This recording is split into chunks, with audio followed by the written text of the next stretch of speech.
Hello friends, welcome to Studious Aura. In today's lecture, we will learn about micronutrients. So what are micronutrients? तो word से ही आपको पता चल रहा है you can break the words into two, micro and nutrients. So micro means small. So जो भी nutrients हमारी बॉडी में small amount में चाहिए होते हैं, small quantities में चाहिए होते हैं, that are micronutrients. Okay. So we can say that the micronutrients are the essential dietary elements which are required only in small quantities for maintenance of normal physiological process. तो हमारे body में normal physiological process को maintain करने के लिए small quantities में जो nutrients dietary elements चाहिए होते हैं that are called micronutrients. तो इसमें दो तरह के आते हैं. मेनली जो की माइक्रो न्यूट्रिएंट्स हैं वो दो हैं, vitamins and minerals. So in today's video we will discuss about minerals only, and in the next video we can discuss about vitamins. Okay. So minerals. What are minerals? So minerals are required to perform the vital functions in the body. Body में जितना vitamins important होते हैं उतने ही minerals भी important होते हैं. ठीक है. Some minerals act as an essential structural constituent of tissues. बहुत सारे मिनरल्स तो ऐसे होते हैं जो कि हमारी टिश्यूज़ की स्ट्रक्चरल कॉन्स्टिट्यूएंट में हेल्प करते हैं. ओके. 20 से भी ज़्यादा मिनरल ऐसे होते हैं जिन्हें हम एसेंशियल मिनरल्स कह सकते हैं in the body. Okay. So as you all know that micronutrients minerals are the micronutrients. Okay. तो मतलब मिनरल्स हमारी बॉडी में स्मॉल अमाउंट में चाहिए, बट उस बहुत ही माइन्यूट क्वांटिटीज़ में अगर मिनरल्स हमारी बॉडी में रिक्वायर्ड होते हैं then we call it trace elements. तो उसे हम ट्रेस एलिमेंट्स कहते हैं जो कि बहुत ही माइन्यूट क्वांटिटीज़ में, बहुत ही कम क्वांटिटीज़ में हमारी बॉडी को चाहिए होते हैं. Okay. So let's read the minerals one by one. So first is calcium. Okay. So dietary source क्या है कैल्शियम का? आपने नॉर्मली सुना होगा in the layman language we can say that the white foods, जितने भी वाइट कलर के foods होते हैं that are rich in the calcium. For example the milk and the milk products, the paneer, curd. ठीक है. तो ये सारी वाइट कलर की चीज़ें जो होती हैं उनमें कैल्शियम पाया जाता है. ये हम लेमैन लैंग्वेज में कहते हैं. Okay. So I think this is true. So and water rich in mineral content. तो जिस वाटर में मिनरल कंटेंट अच्छा होता है उसमें से भी हमें कैल्शियम मिल सकता है क्योंकि मिनरल्स तो सारे ही होंगे ना वाटर में. Okay. Now what are the functions of the calcium?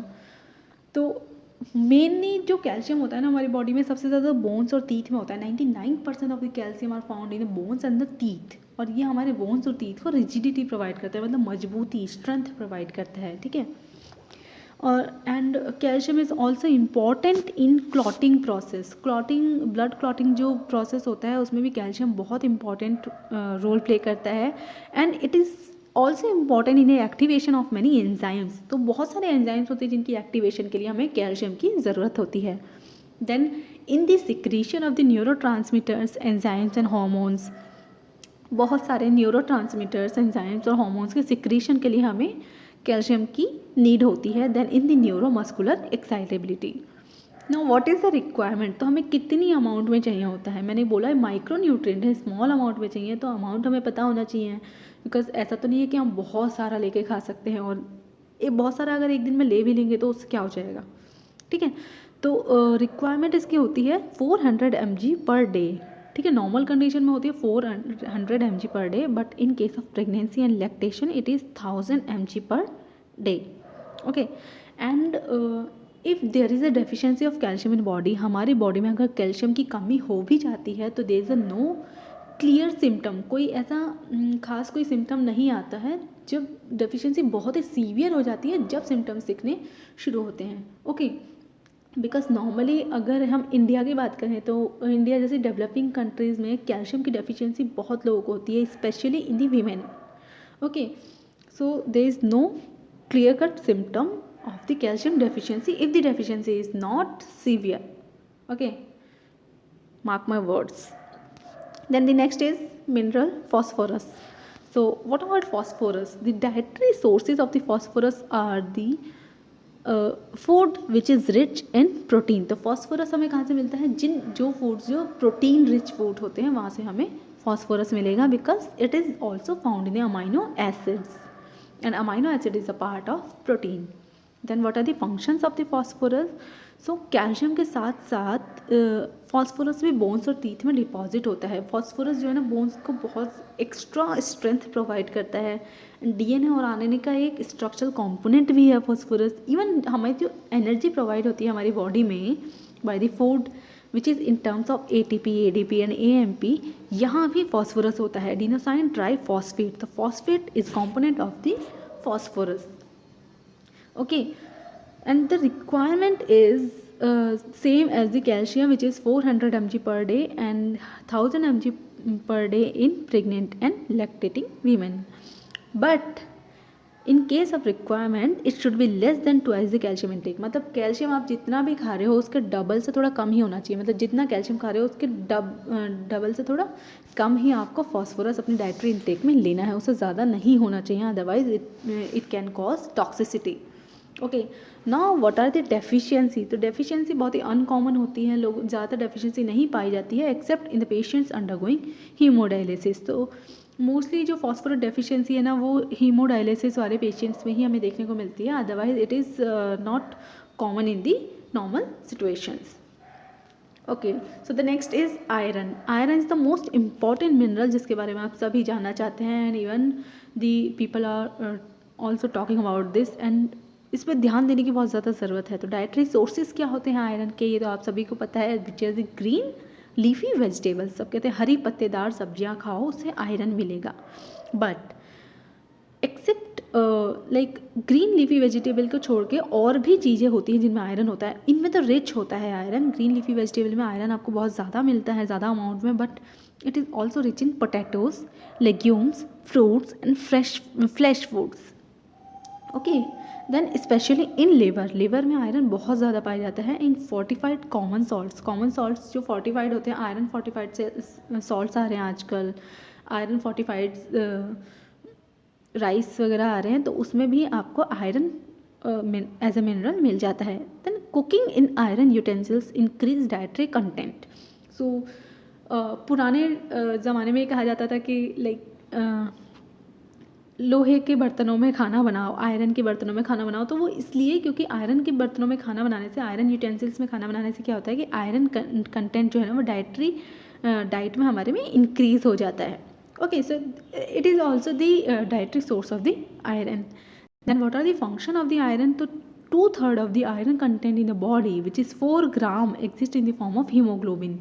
मतलब आप मान सकते हो आयरन को, जितना भी हमारी बॉडी को आयरन चाहिए उसे आप 3 पार्ट्स में डिवाइड कर दो. अब इसका जो 2 पार्ट है वो तो हीमोग्लोबिन में चाहिए, देन बाकी जो 1 पार्ट बचा वो बाकी का काम करेगा, जैसे कि एक्ट एज ऑक्सीजन कैरियर. अब हीमोग्लोबिन में ऑक्सीजन को कैरी कर रहे हैं ये 2 पार्ट्स, मायोग्लोबिन में भी ऑक्सीजन को कैरी कर रहे हैं. Then the next 1 part of the iron it takes part in the oxidation reduction reactions like in the form of cytochromes. So requirement क्या होती है इसकी. एडल्ट मैन में 28 mg पर डे चाहिए, in the non pregnant women में 30 mg per day, and pregnant women में 38 mg per day. अब women में मैन से ज़्यादा रिक्वायरमेंट क्यों है आयरन की? Because of many factors, like women का अनीमिया हो सकता है, बहुत ज़्यादा ब्लड लॉस होता है during the time of menstrual cycle, so इसके लिए आयरन चाहिए होता है. Then the deficiency of iron बहुत कॉमन है, और इंडिया जैसी डेवलपिंग कंट्रीज़ में तो बहुत ही ज़्यादा कॉमन है. आयरन की डेफिशिएंसी होने की वजह से अनीमिया हो जाता है, और अनीमिया बहुत ज़्यादा देखा जाता है in the women. That's why the requirement the RDA of the iron is greater in the women than man. Next mineral is iodine. Iodine is also essential mineral. It is an essential substrate for the synthesis of thyroid hormone. Thyroid hormone के synthesis के लिए iodine बहुत ही important होता है, और ये क्या करता है कि ब्रेन पावर को भी इम्प्रूव करता है. अब आयोडीन हमें कहाँ से मिलता है? So iodine content of the water and food depends on the iodine content of the soil. Soil में कितना आयोडीन है उस पर डिपेंड करता है कि फूड के अंदर कितना आयोडीन होगा. Now areas away from the sea coast have low iodine content in soil. तो सी कोस्ट, क्योंकि आयोडीन जो है ना सी कोस्ट के पास जो लोग रहते हैं, मतलब उस एरिया में आयोडीन ज़्यादा पाया जाता है, एंड जो एरिया सी कोस्ट से दूर होता है उस एरिया में आयोडीन कम पाया जाता है. Nowadays iodise common salt supplies the requirement, क्योंकि आयोडीन बहुत इंपॉर्टेंट होता है हमारे लिए। और हर मतलब मैंने बोला कि फूड ये डिपेंड करता है कि सॉइल में आयोडीन कितना है, तो हम ये तो नहीं देख सकते ना हर बार किस फूड में कितना होगा, हम चेक नहीं कर सकते। That's why the government of India has taken an initiative कि गवर्नमेंट ऑफ इंडिया ने क्या करा कि सॉल्ट को ही फोर्टिफाइड कर दिया, आयोडीन फोर्टिफाइड सॉल्ट। तो आयोडाइज सॉल्ट जो है वो मिलता है हमें। For example you can see the advertisement on the televisions that आजकल मोस्टली कॉमन सॉल्ट्स में आयोडीन आता है। Then the requirement is 1 microgram per kilogram body weight. Requirement वैसे इसकी बहुत कम है, in the trace amount 1 microgram per kilogram body weight. Okay, so अगर आयोडीन की डेफिशिएंसी हो जाती है तो इसकी वजह से गॉइटर होता है। गॉइटर मीन्स कि थायराइड ग्लैंड जो होता था बहुत ज़्यादा इनलार्ज हो जाता है, बड़ा हो जाता है, that is called the goitre.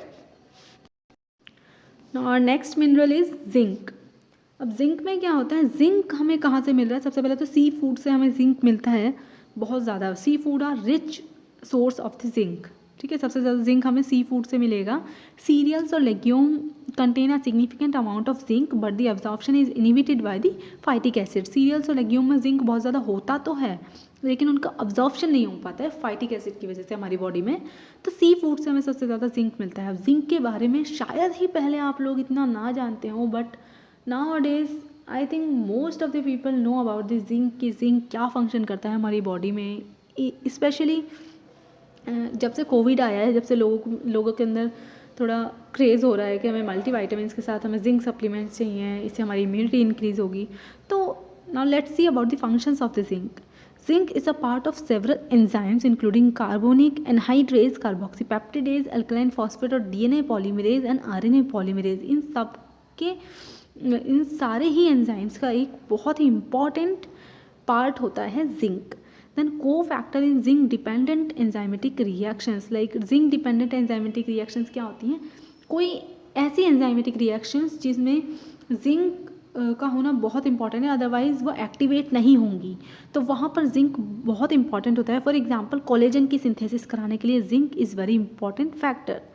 Okay, and इसके अलावा नॉर्मल ग्रोथ एंड डेवलपमेंट के लिए, रिप्रोडक्टिव फंक्शंस के लिए, वुंड हीलिंग के लिए और normal activity of the sense of smell and taste के लिए भी जिंक बहुत इंपॉर्टेंट होता है।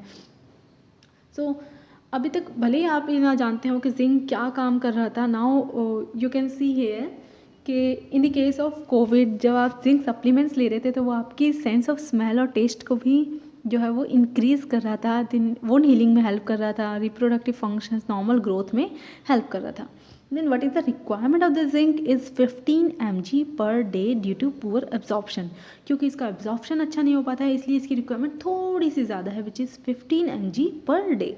ओके, देन दी डेफिशिएंसी, अगर जिंक की डेफिशिएंसी हो जाए, मतलब जिंक की कमी हो जाए हमारी बॉडी में, तो क्या होता है? That are the syndromes characterised by slow growth. Growth कम हो जाती है, पहले तो बहुत धीरे होती है ग्रोथ बच्चे की, मतलब ग्रोथ तो बच्चों में ही होती है, तो ग्रोथ जो है वो कम होने लगती है। And then poor sexual development भी बहुत पुअर होती है। तो these are the sign of the zinc deficiency. Then high fibre diet decrease the absorption of zinc. अगर आप लोग जिंक ले रहे हैं साथ में हाई फाइबर डाइट भी ले रहे हैं तो इसकी वजह से क्या होगा कि जिंक का जो एब्जॉर्प्शन है वो कम हो जाएगा।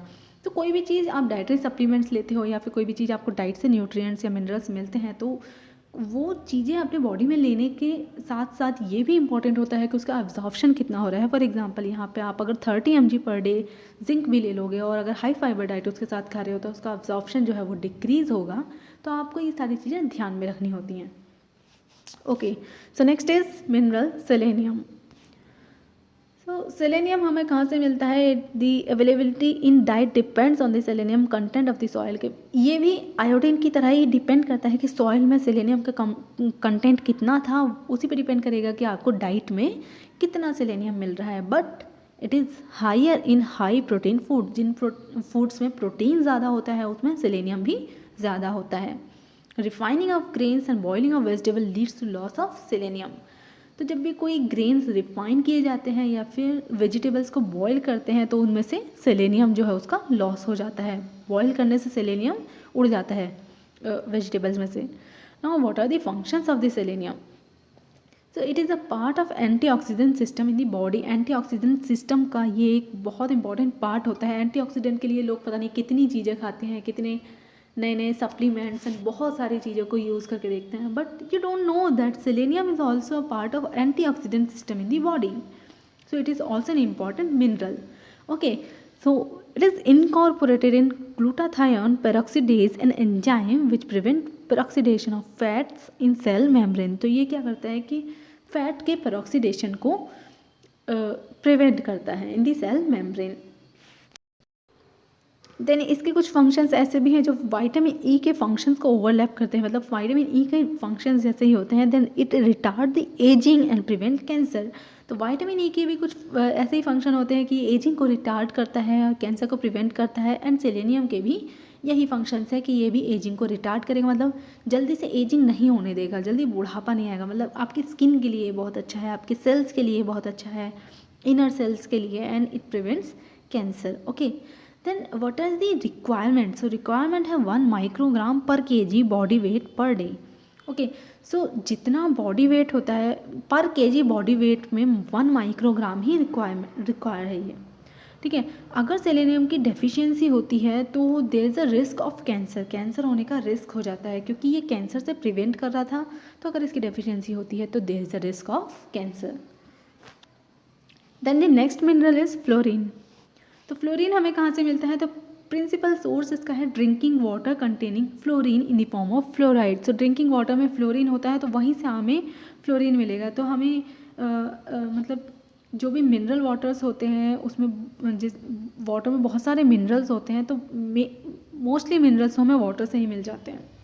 Then what is the function? तो fluorine is deposited in teeth and bones as fluoropeptide crystal. तो ये टीथ और बोन में डिपॉजिट हो जाते हैं जिसकी वजह से हमारे दांत और हमारी हड्डियाँ बहुत अच्छी रहती हैं. इन बोन्स में क्या होता है कि these crystals reduce mineral reabsorption and prevent osteoporosis. अब क्या होता है कि हमारी बोन्स में ना ये ऑस्टियोपोरोसिस को प्रिवेंट करता है. ऑस्टियोपोरोसिस क्या होता है कि टाइम के साथ साथ जो हड्डियाँ कमज़ोर होने लगती हैं, हड्डियों में से कैल्शियम भी हटने लगता है. तो फ्लोरीन क्या करता है कि ये ऑस्टियोपोरोसिस को प्रिवेंट करता है, हड्डियों को कमज़ोर होने से बचाता है. In teeth presence of crystals confers resistance to acids and protect from cavities. Teeth में क्या होता है कि कैविटीज़ से बचाता है फ्लोरीन. आपने आजकल एडवर्टाइजमेंट देखे होंगे कि बहुत सारे टूथपेस्ट होते हैं दैट आर फ्लोरीन रिच. तो उसमें कहते हैं कि एक्स्ट्रा हमने फ्लोरीन डाला हुआ है इसमें ताकि आपके टीथ को कैविटीज़ ना हो, आपके दांतों में सड़न ना हो. सो वहीं से आपको पता लग जाना चाहिए कि फ्लोरीन का क्या काम है. It prevents the cavities. Okay, तो what is the requirement of the fluorine in our body? It is 2 mg per day to drinking water with 1 ppm fluoride. Okay, but अगर फ्लोरीन की डेफिशिएंसी हो जाती है हमारी बॉडी में, अगर fluorine बहुत ज़्यादा कम हो जाता है हमारी बॉडी में, तो इसकी वजह से डेंटल कैरीज हो सकती हैं, कैविटीज़ हो सकती हैं. ठीक है, एक्सेस अगर बहुत मतलब अब फ्लोरीन हमारी बॉडी में 2 mg पर डे चाहिए था, बट अगर इससे ज़्यादा आप ले लेते हो तो उसकी वजह से एक्सेस हो जाता है. ये एक्सेस मतलब कोई भी चीज़ अगर ज़्यादा होता है तो उसकी भी टॉक्सिसिटी हो जाती है. मतलब कोई भी चीज़ हमारी बॉडी में एक प्रॉपर अमाउंट में चाहिए होती है, ना ही कम ना ज़्यादा. तो फ्लोरीन ज़्यादा होने की वजह से मॉटलिंग हो जाती है डेंटल इनेमल की इन द टीथ. मतलब जो इनेमल जो शाइनिंग लेयर होती है ना हमारी टीथ पे, वो मॉटल हो जाती है जिसकी वजह से दांत ब्राउन कलर के दिखने लगते हैं. Okay, and the fluorosis leads to exceed deposition of the calcium in bone. और फ्लोरीन ज़्यादा होने की वजह से क्या होता है कि मैंने बताया था ऑस्टियोपोरोसिस से बचाता है, मतलब हड्डियों को कमज़ोर होने से बचाता है. तो ये क्या करता है कि कैल्शियम को बोन्स पे बहुत ज़्यादा डिपॉजिट करने लग जाता है जिसकी वजह से जॉइंट पेन होता है, बोन पेन हो जाता है और इस वर्टिब्रल कॉलम में स्टिफनेस आ जाती है. ठीक है, क्योंकि कोई भी चीज़ हद से ज़्यादा अच्छी नहीं होती. कैल्शियम में हमारी बोन्स के लिए बहुत अच्छा है, बट कैल्शियम अगर वो भी इंक्रीज अमाउंट में हो जाए तो वो भी it can cause bone and joint pain. It can leads to many of the disorders. Okay, next is the recommended dietary allowances.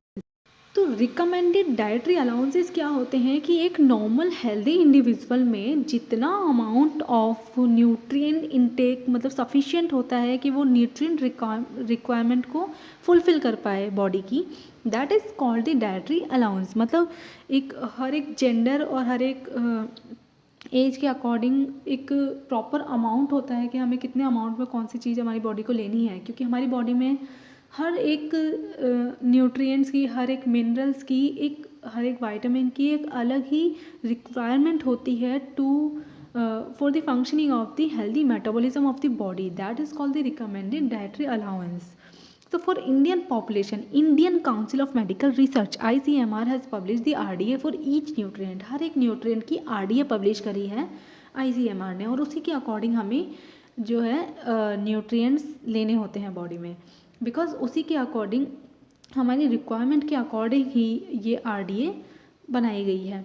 तो जैसे कि मैंने आपसे कहा था कि किसी भी चीज़ की डेफिशिएंसी होना जितना बुरा है, उसका एक्सेस होना भी उतना ही बुरा है, या मैं कहूँ शायद उससे ज़्यादा बुरा है, क्योंकि टॉक्सिसिटी, डेफिशिएंसी को हम न्यूट्रिएंट्स लेकर ठीक कर सकते हैं, बट अगर टॉक्सिसिटी हो जाए तो उससे रिपेयर करना is more difficult than to repair the deficiency of that mineral और दैट न्यूट्रिएंट्स और that vitamin etcetera. Okay, so I hope कि यहाँ तक आपको सब कुछ अच्छे से समझ आ गया होगा. अगर आपको कोई भी क्वेरी है रिलेटेड टू दिस टॉपिक और any other topic, you can comment in the comment box. You are most welcome to comment and I will answer your all questions. So till the time, please like the videos, share the videos more and more, and subscribe my channel for more of this benefiting videos. Thanks again.